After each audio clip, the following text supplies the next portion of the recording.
My husband cheated on me and tried to leave me with nothing. Heartbroken, I was about to jump into the river when the baby in my belly suddenly spoke. Mom, don't do it. I've been reborn. In my past life, my scumbag father kicked us out for his mistress and then won an $11 million lottery. I was even more desperate and about to let go when the voice spoke again. I know the winning lottery numbers. We can take them. Please don't die. More importantly, my scumbag father's hidden money is in the bedroom ceiling. Take it first, then divorce him. My legs stopped shaking and I finally calmed down. When I got home, I borrowed a ladder and started tearing open the ceiling. Since I had run back in tears, the housekeeper didn't dare stop me. I locked the bedroom door, set up the ladder, and took off my shoes. I glanced at my slightly rounded belly. Son, are you sure it's here? Your dad will be back soon. If we tear down the wrong spot, we'll lose our chance. A childish yet cocky voice came from my belly. Mom, trust me. In my past life, that scumbag dad hid his gold bars here. Third panel from the left. Push hard. I took a deep breath and climbed the ladder. My hands were shaking. Not from fear, but from excitement. Scott froze all my cards to force me into a divorce. He called it letting me calm down, but in truth, he was cutting off my money to make me submit. He wanted me to leave with nothing. Dream on. I shoved the patterned ceiling panel open. Dust fell and blurred my vision, but I didn't wipe my eyes. I had already touched the heavy black cloth bag.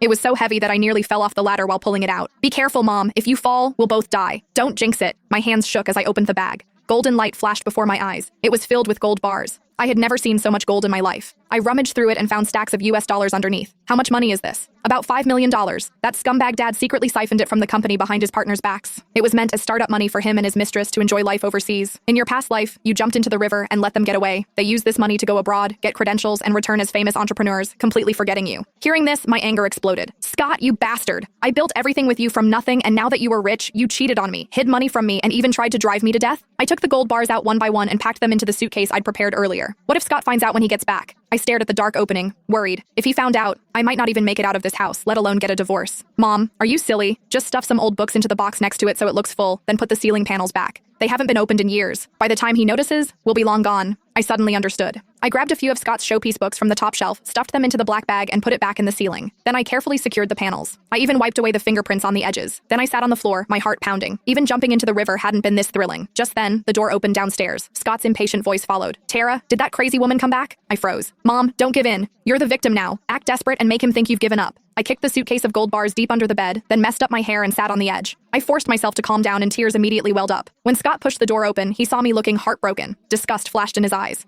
Still not dead? I thought you had some backbone. He loosened his tie, clearly impatient. Since you're not dead, sign the papers. He tossed a divorce agreement at me. If you leave with nothing, I'll pay for the abortion. After all, no one wants a woman with a child when remarrying. Abort it? Even animals weren't that cruel. How could he say that? Hatred surged in my heart, but I knew now wasn't the time to explode. I slowly lifted my head, my eyes hollow. Following my son's advice, I put on the act of a woman completely broken by grief. Scott, after 7 years of marriage, are you really going to be this cruel? My voice was hoarse and trembling. Scott scoffed and lit a cigarette.